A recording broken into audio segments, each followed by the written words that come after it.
Yeah, so thank you very much for that, Alistair. Really fascinating presentation going through that journey over the years. Really, really, really good. Just two or three questions I think we've got time for.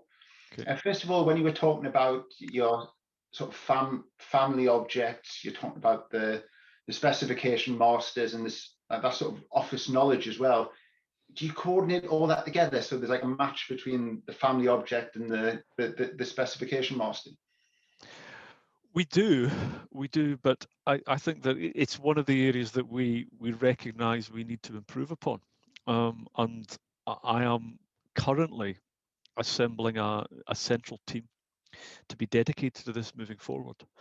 We have some very good people that have done some very good work. I know that a number of my colleagues have spoken at MBS events recently, but we recognise that to make that next step, we need to ensure that we have that rigorous discipline and have standardization, not just across any individual studio, but across the business overall.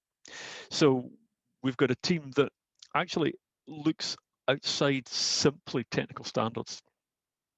The team are going to be looking at the influences on architecture and engineering.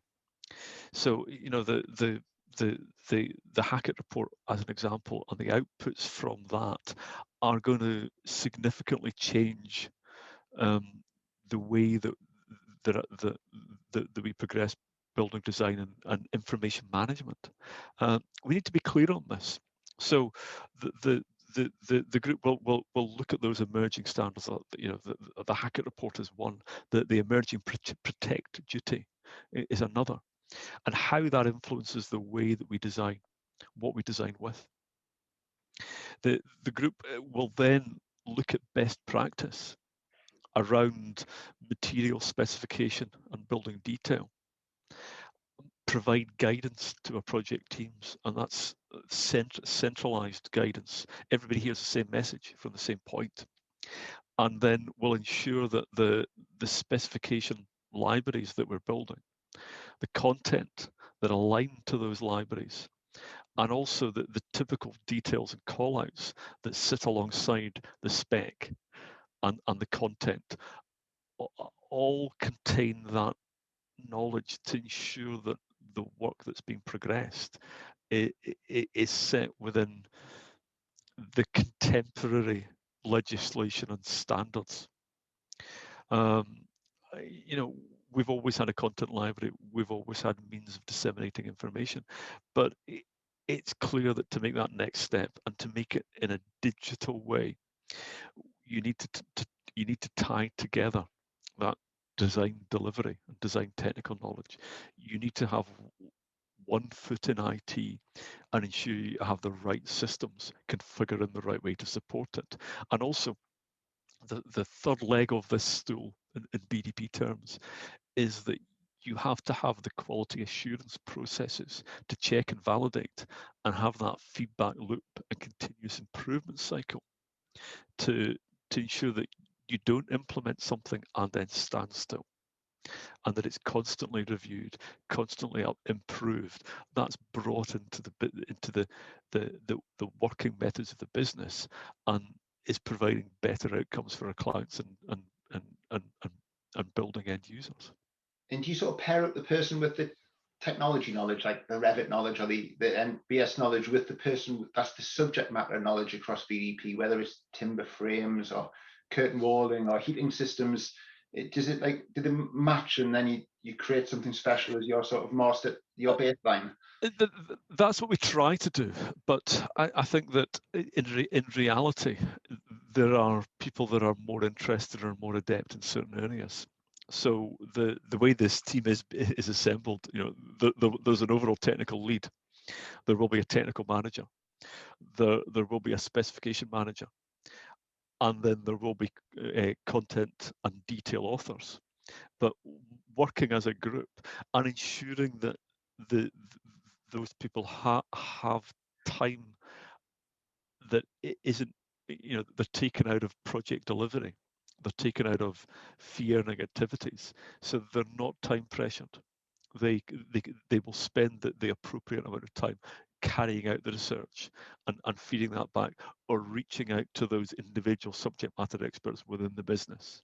You know, we have people that have 30 years experience of designing and detailing facades, for example, reaching out to them, bringing their knowledge in centrally, getting it properly documented, and providing the information that follow-on projects need to make them more efficient, make them better, take risk out of the design, improve coordination, and just ultimately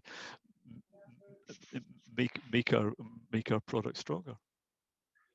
And when looking like at the specification side, I know you've been a long time user of MBS from the sort of old spec van days. And how have you seen things in the last 2 or 3 years moving from the desktop with the old MBS desktop products into the cloud with Chorus? Well, I think a number of different ways. The collaboration aspects are far stronger.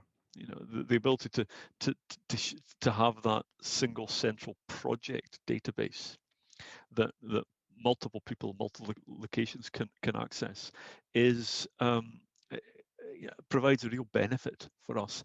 In the same way as you know, the model authoring software never used to work well across across different studios. It made collaboration harder. MBS moving to the cloud has just removed any barriers and opens up flexibility. Equally, the cloud environment and how that then now links into the authoring software helps considerably. You know, to have an architect or an engineer modeling and developing a spec hand in glove, same time, same screens. It ensures that the specification is considered from the earliest stage, and it ensures that the architects and engineers relate the way that we design to the way that we specify, and the importance of the specification to the design decisions that are being made. I think also, you know, I've briefly touched on our model audit tool.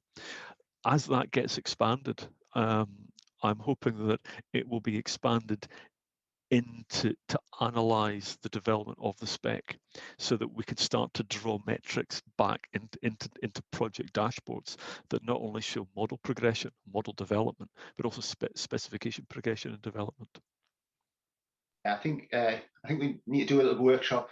I think with some of our sort of larger customers like yourself later this year, just to look at that API requirement and how do you look across that Chorus database and pull that information out for dashboards like you described.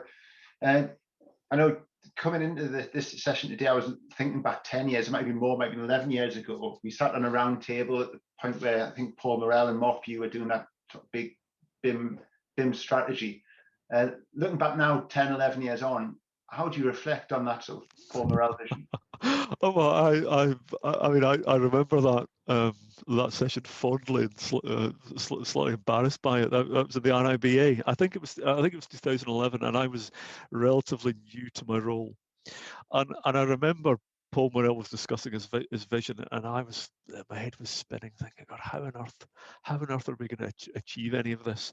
And clearly, I was becoming a bit of a frustration to the discussion, and kind of got shot down for a couple of comments I made.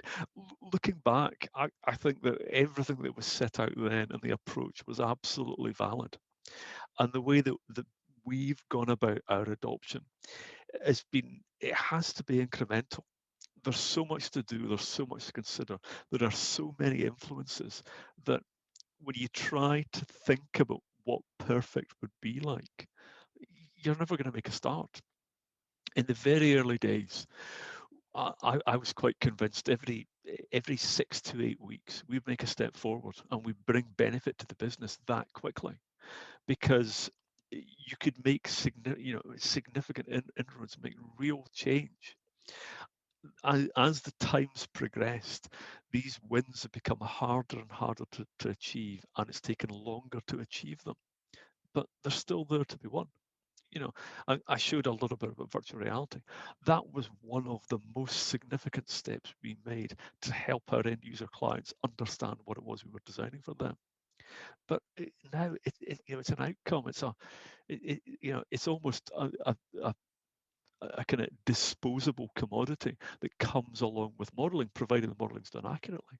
Um, you know, just the step from 2D to 3D, the the design coordination aspects, even at a very basic level, being able to walk a client through a building or carry out a design review, moving through a building and looking at it three-dimensionally rather than looking at a series of drawings or perspectives that take, you know, weeks to produce, generally, that are never in line with the design development. All of that's removed, and all of that's a benefit. We all become more and more effective, more efficient. I think at times we have to stop and pause and reflect on what's happening over the design process. There is the risk that technology takes over and drives everything, but actually it's giving us the opportunity to find that space and to consider the design aspects more than some of the technical aspects of what it means to design and build.